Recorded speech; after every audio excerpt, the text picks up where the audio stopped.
Chudala said, Lord, when I saw that you were performing meaningless austerities, my heart was greatly pained. I relieved myself of that pain by coming here and striving to awaken you. It was indeed for my own joy and delight. I do not deserve any praise for that. Sikhidhvaja replied, From now on may all the wives fulfill their own selfish ends by awakening their husband's spirit, as you have done. Sikhidhvaja was banging his head on a wall, spiritually speaking. The truth was apparent to him. It was right next to him in the form of his wife. But he felt he had to go off and do it his own way and follow stories, follow notions of spirituality. And as soon as his wife Chudala had the opportunity, she used whatever means were possible to enlighten her husband, to direct him to his own awareness. Chudala said, I do not see in you now the petty cravings, thoughts and feelings that tormented you years ago. Pray tell me, what are you now, in what are you established, and what do you see? Sikhidhvaja replied, My dear, I rest in that which you, within me, bring about. I have no attachment.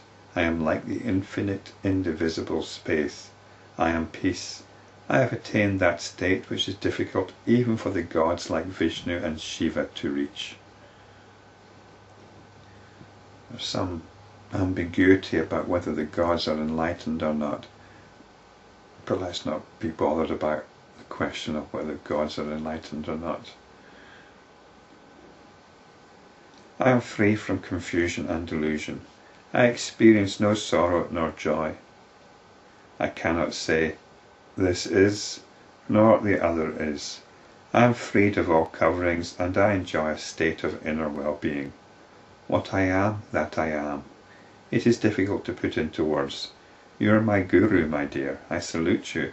By your grace, my beloved, I have crossed this ocean of samsara. I shall not once again fall into error. Chudala asked, In that case, what do you wish to do now? Sikhidhvaja answered, I know no prohibitions nor injunctions. Whatever you do, that I shall know as appropriate. Do what you think appropriate, and I shall follow you. Chudala said, Lord, we are now established in the state of liberated ones. To us both desire and its opposite are the same. Of what use is the discipline of prana, or the practice of infinite consciousness? So this will be relating to pranayama. And the practice of infinite consciousness is a state of jhana. It's a meditation which leads to a higher state of consciousness. Hence we should be what we are in the beginning, in the middle and in the end, and abandon the one thing that remains after this. We are the king and the queen in the beginning, in the middle and in the end. The one thing to be abandoned is delusion. Hence let us return to the kingdom and provide it with a wise ruler. Sikhidhvaja asked, Then why should we not accept Indra's invitation to heaven? Chudala replied, O king, I do not desire pleasure nor the glamour of a kingdom. I remain in whatever condition I am placed by my very nature. When the thought, this is pleasure, is confronted by the thought, this is not, they both perish. I remain in that peace that survives this. The two liberated ones then spent the night in conjugal delight. I suppose decision making must be a problem when you've got total freedom. What basis do you have for your actions? What basis do you have for making decisions? Vasishta continued. At daybreak the couple arose and performed their morning duties. Chudala materialized by her thought power a golden vessel containing the sacred waters of the 7 oceans. With these waters she bathed the king and crowned him emperor. She said, May you be endowed with the lustre of the 8 divine protectors of the universe.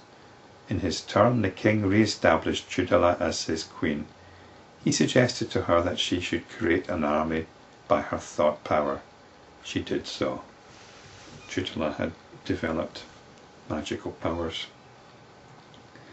Headed by the royal couple mounted on the most stately elephant, the entire army marched towards their kingdom.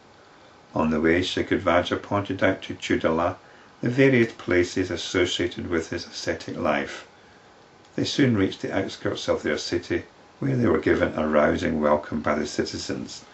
Assisted by Chudala, Sikhidhvaja ruled the kingdom for a period of 10,000 years, after which he attained nirvana, liberation like a lamp without oil, from which there is no rebirth.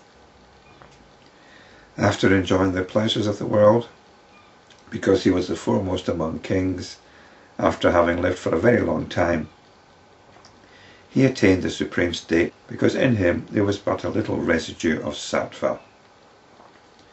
Even so, O Ram, engage yourself in spontaneous and natural activity without grief.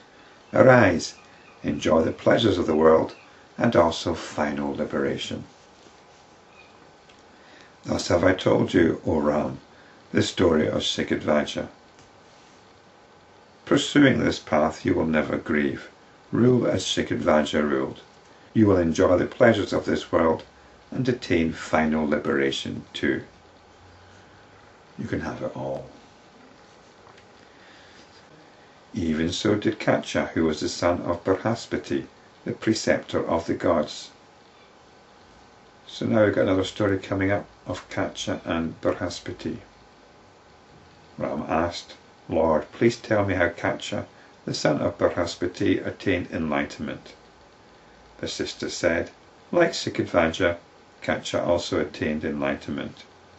One day, while he was still young, he was eager to attain liberation from samsara.